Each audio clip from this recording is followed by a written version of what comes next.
The Jim Crow Museum of Racist Memorabilia is the nation's largest publicly accessible collection of racist objects. Most of the objects were created from the 1870s to the 1960s. Not every object in there is a, quote, racist object, but they are objects that help us to talk about race, race relations, and racism. I was a lifetime collector of racist objects. I mean, people collect all kind of weird things. I learned early in life that I could use them to teach. That, whoever it was that said a picture is worth 1,000 words, it's probably worth more than that. And in the mid-1990s, I donated that collection to Ferris State University. It was hard to explain to people that you're going to take these really ugly, disgusting, grotesque pieces and that you're going to use them to create a museum. It sounds very much like you're building a shrine to racism. Universities struggle over turf and territory, but eventually the money lined up with a space. In 2012, we moved into a new facility, and we are a museum in the traditional sense, and we have people coming from all over the world to do research in the facility.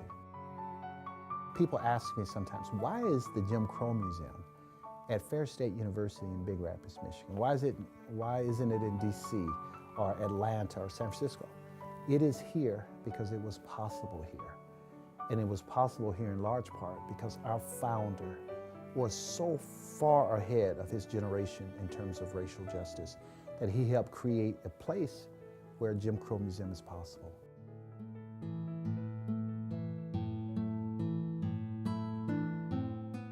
In terms of the surrounding community of Big Rapids, I think most people, even from the beginning, were very proud that we were creating in my mind, a national class, if not a world-class facility. On the hours when it's not open, there's still people who visit the timeline outside and some of the displays outside.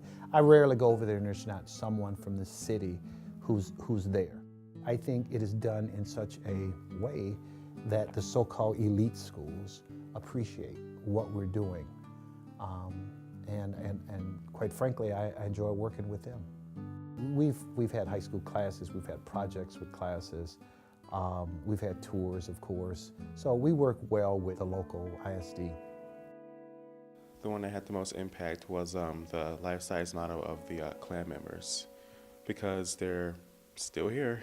It's bone-chilling, but at the same time, it's like we need something like this because it's educational and how to move forward from it and to prevent it from happening again. I would change nothing. I would just keep it as hard facts and straightforward as it is now. As the museum shows, it's just clear-cut what it used to be. So have in that facility a section on civil rights. We have a section on African Americans responding to the racial objects. We have a section on the achievements of African Americans, including in areas where, most people wouldn't know. And so for me, that's a really cool thing in being in a bigger facility, is that I can tell some of those other stories. It's located on the lower level of Flight. The hours are 12 to 5, Monday through Fridays, and then it's open on every other Saturday.